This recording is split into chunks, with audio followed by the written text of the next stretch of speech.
Morning, nag-last passing na tayo guys. Yan, sakto-sakto na ang pagka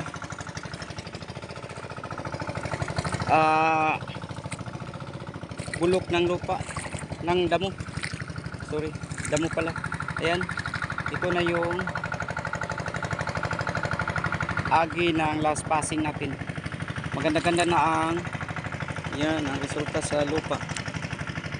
So cropping na tayo at may nakababad na tayo na binhi. Pagkatapos nito, pagkatapos ng last passing nagturtol,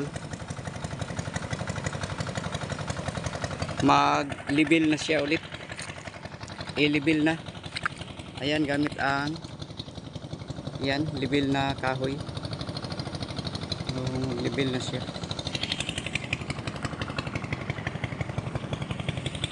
Siguro mga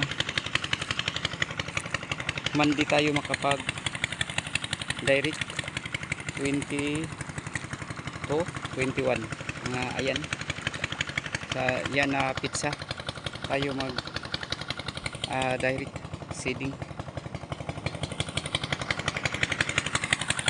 Tatlong kahon na lang ang kailangan i-finish.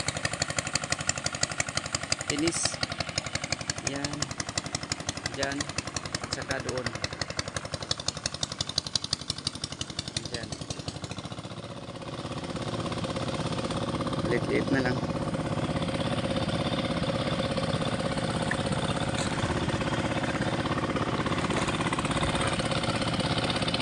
Sana lang bigyan tayo ng pagkakataon na survive itong ating cropping na ito dahil failure tayo nung nakaraan.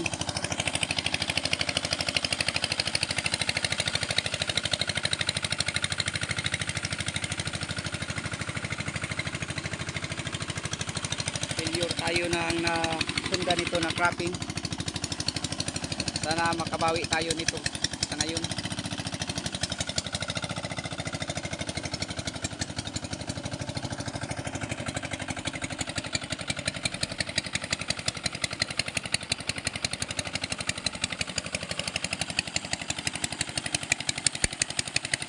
Last passing sa first area.